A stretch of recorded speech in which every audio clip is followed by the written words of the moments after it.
Very blessed ako na isa ako sa mga naging panauhin nyo ngayon, particularly sa panayam na ganito. Ako si Elizabeth Adilan, Viuda de Coral. Sa araw-araw kong pagpasok sa trabaho, from Mondays to Fridays, nakikita ko ang CVM Finance dito sa may Taytay and then doon sa merong Cainta side, sa merong Ortigas Ave Extension. Kaya sabi ko, teka nga, mapag-isipan nga ito. There were times also na kahit ba employed ka o nag-work ka, nangangailangan ka rin kasi financially. So sabi ko, hindi naman ako pwede makapag-loan dito o pwedeng maging kliyente nito kasi kailangan, na ako, yung retired na. Ang una yung accommodation ng mga empleyado. Kasi it's a very big factor na kung ang papasukan mo, ang pupuntahan mong entity or company ay mga nakasimangot or kaya hindi marunong mag-entertain sa kanilang clientele o kahit pa sabihin natin na hindi kliyente. Kumbaga yung mapunta man lang sa lugar niyo, malaking bagay yung merong magtatanong na, ate, ano pong pwede kong maitulong sa inyo? Malaking factor yon.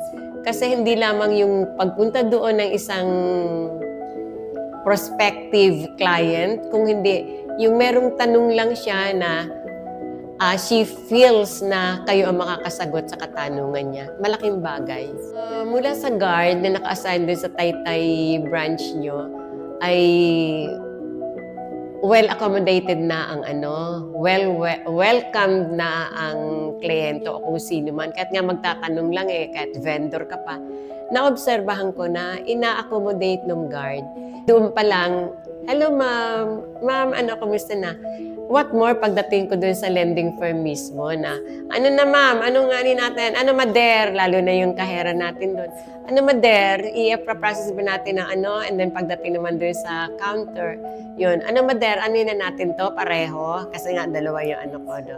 So, yung mga bagay na ganun, yung may may sabihin natin, may warmth, may compassion ang pag-entertain nila sa clientele na sa iba, hindi man lending firm ang pinupuntahan ko, hindi mo ma-feel at hindi mo mararamdaman na well-accommodated ka and nandun yung kanilang wholehearted na pag-entertain sa'yo o pagtulong.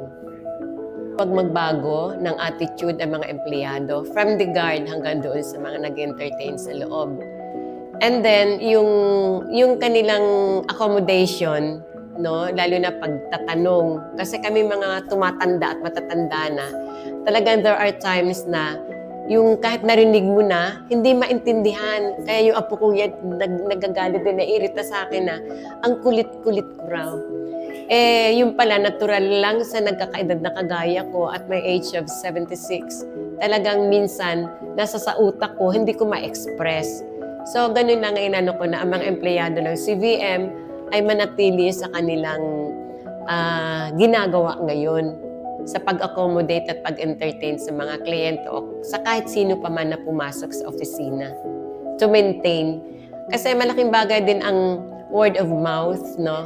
Word by mouth na yung pagsasabi sa iba na, uy, kung kailangan nyo ng loan, actually, yun ang ginagawa ko, uy, kailangan nyo mag-loan o kailangan nyo ng suporta sa inyong mga finances. Sa CVM kayo pumunta, samahan ko pa kayo kung kinakailangan. Na i-refer ko na siguro na nagpunta na siguro mga 2 ang na-i-refer ko na. Kaya, yun ang Kasi, hindi ako pwede mag-refer na hindi ako kontento. Hindi ako pwede sabi sa ibang tao kung hindi ako satisfied sa nangyayari na sa akin sa CVM. I-refer ko na lang sila sa iba. Sulit na sulit! Sa CVM.